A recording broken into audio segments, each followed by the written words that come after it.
Prabhas Indian box office కి KGF లాంటి వాడు. డార్లింగ్ సినిమా కోసం ఇండియన్ మూవీ లవర్స్ అందరూ ఆతృతగా ఎదురు చూస్తూ ఉంటారు.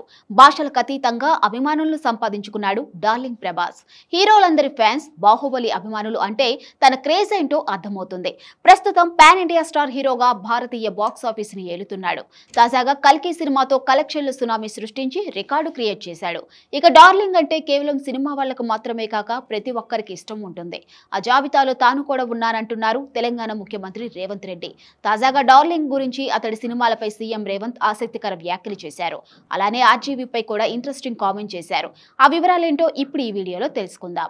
రాజకీయ విమర్శలు ప్రతి విమర్శలు తప్ప మరో మాట రాదేమో అనిపించే సీఎం రేవంత్ నోటి వెంబడి సినిమా వల్ల ప్రస్తావన రావటమే కాక కొందరిపై ఆసక్తికర వ్యాఖ్యలు చేశారు ముఖ్యమంత్రి రేవంత్ రెడ్డి. తాజాగా హైదరాబాద్ లో క్షత్రియ సేవా సమితి నిర్వహించిన అభినందన సభలో పాల్గొన్న రేవంత్ రెడ్డి ఆ సామాజిక వర్గంలో ఉన్నత స్థాయికి చేరుకున్న వారిపై ప్రశంసలు కురిపించారు.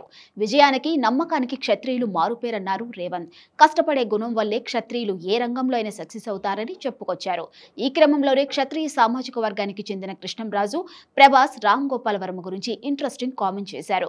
కృష్ణంరాజు పేరు లేకుండా తెలుగు సినిమా లేదని, ఇక టాలీవుడ్ నుంచి బాలీవుడ్ వరకు సత్తా చాటిన దర్శకుడు రామ్ గోపాల్ వర్మ తనకు మంచి మిత్రుడని సీఎం రేవంత్ చెప్పుకొచ్చారు.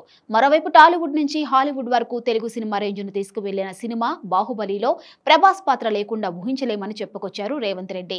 వీరందరిలో ఉన్న కామన్ క్యారెక్టర్ కష్టపడే తత్వమేనని, అందుకే ఏ రంగమైన ఇంతలా సత్తా చాటుతున్నారని రేవంత్ రెడ్డి తెలిపారు. హైదరాబాద్ అభివృద్ధిలో రాజుల పాత్ర చాలా ఉందని, ఇప్పుడు నిర్మించబోయే ఫోర్త్ సిటీ ఫ్యూచర్ సిటీలో రాజులు పెట్టుబడులు పెట్టాలని ఈ సందర్భంగా రేవంత్ కోరారు.